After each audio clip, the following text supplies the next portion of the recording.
Un libro dedicato agli immigrati morti nel Mediterraneo. Il medico legale Cristina Cattaneo ha vinto il prestigioso premio Galileo per la divulgazione scientifica con il suo volume Naufraghi senza volto, dare un nome alle vittime del Mediterraneo. La giuria popolare, composta da 100 studenti universitari provenienti da tutta Italia, le ha attribuito 31 voti. La consegna del premio, che da 13 anni seleziona i migliori libri di divulgazione scientifica, è avvenuta nell'aula magna dell'Università di Padova, proprio dove insegnò Galileo Galilei nel suo felice periodo nella città del Santo.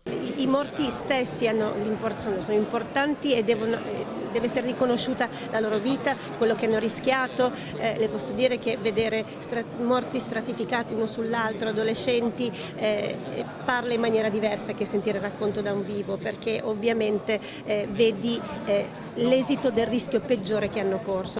Cristina Cattaneo, che ha partecipato alle perizie sui principali cold case italiani, è coinvolta nell'identificazione dei migranti morti nei naufragi di Lampedusa dell'ottobre 2013 e dell'aprile 2015. È importante identificare i morti, penso che nel mio mestiere è una cosa naturale, così come lo facciamo per le nostre vittime di disastri aerei, è fondamentale ed è scandaloso che non si faccia per gli altri. Non ci sono i fondi, l'Europa non stanzia fondi per questi morti che sono europei. La cinquina finalista era composta anche da Roberto De Fez, con Scoperta, come la ricerca scientifica può aiutare a cambiare l'Italia, Pietro Greco con Fisica per la pace, tra scienza e impegno civile, Sandra Savaglio con Tutto l'universo per chi ha poco spazio-tempo e Peter Wadhams con Addio ai ghiacci, rapporto sull'Artico, molto seguito dai giovani. A loro il professore ha rivolto l'appello per salvare la Terra dai cambiamenti climatici. I giovani devono impegnarsi dove noi abbiamo fallito, politici e scienziati non hanno fatto abbastanza,